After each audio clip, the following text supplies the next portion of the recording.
It's a great team win. It's a good feeling when you just know that you came together as a team, as a family, and put together a complete 60 minutes of football. Um, it's a pretty happy locker room right now. I'm proud of the guys. We all challenged ourselves in different areas. I think we did a good job of just going out and answering the challenge. So, each week you learn more and more about this football team, and I'm proud to be a part of it. All right, let's start with Jason and then go to Josh. Hey Teddy, I'm wondering with time of possession, you guys, yeah, it's good.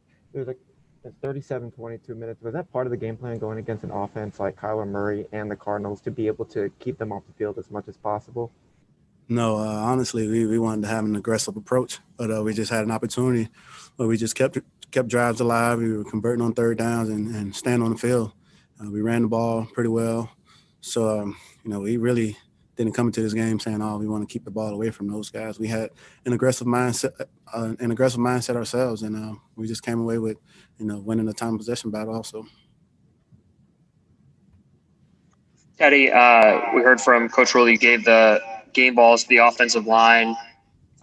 What was different today versus the first few weeks? Obviously it's kind of these aren't the same guys that started the season. Chris Reed just came off the COVID list. Greg Little, Trent Scott are rotating on the left side.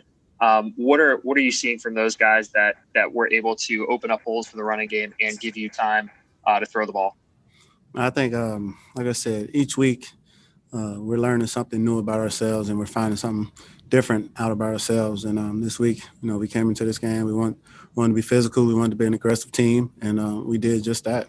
You talked about Chris Reed, Greg Little, those guys stepping in and playing, big for us today. You talk about Matt, Big Boosie, and Timo. Those guys all, man, they never get enough credit. So when you can walk away from a game rushing the ball the way we did, coming out of the game without giving up any sacks, you're pretty pleased. And, I take my hats off to those guys.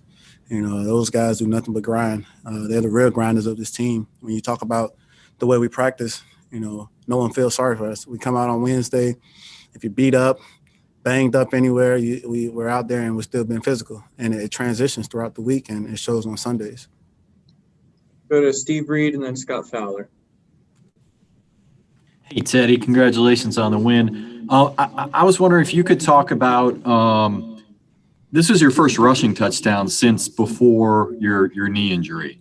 And I just wonder if that run meant something special to you. I mean, that was quite a run where you're dodging people, you're juking people.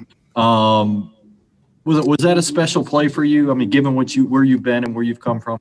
I mean, I honestly didn't even think about that. I was just out there trying to play football and, trying to score touchdowns in the red zone. So, walking away from the game, I'm just happy that we were able to execute in the red zone, score a touchdown in that situation. And I was just playing football. Teddy, hey, Scott Fowler. Congratulations. I want to ask you two quick things. One, just on how well Robbie Anderson and you have connected. And then also Coach Rule mentioned that on the 4th and 2 play, there was supposed to be a receiver out there, and you just figured something out. So if you could describe that play too. Yeah. No, Robbie, he's just one of those guys. He comes in, he doesn't say anything. He's all football. And, he understands that he's here for a reason. And he's just been executing at a high level for us. And then, that entire room, those guys just compete each and every day. And they understand that each week it can be a different guy.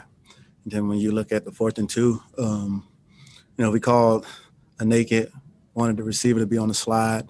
And it was last minute, but, this week Coach mentioned 3 letters, FIO, figure it out. And that's what we had to do in that situation, and we were able to get the first down and stay on the field. All right, guys, we only have time for 2 more, so let's go to Jonathan Alexander and then finish with Joe Person. Teddy, why do you think you all have been able to improve as a team, so much, in particular these last couple of games? Like I've been saying, it's not an excuse or anything, but, everything was new here. New coaching staff, a lot of new players.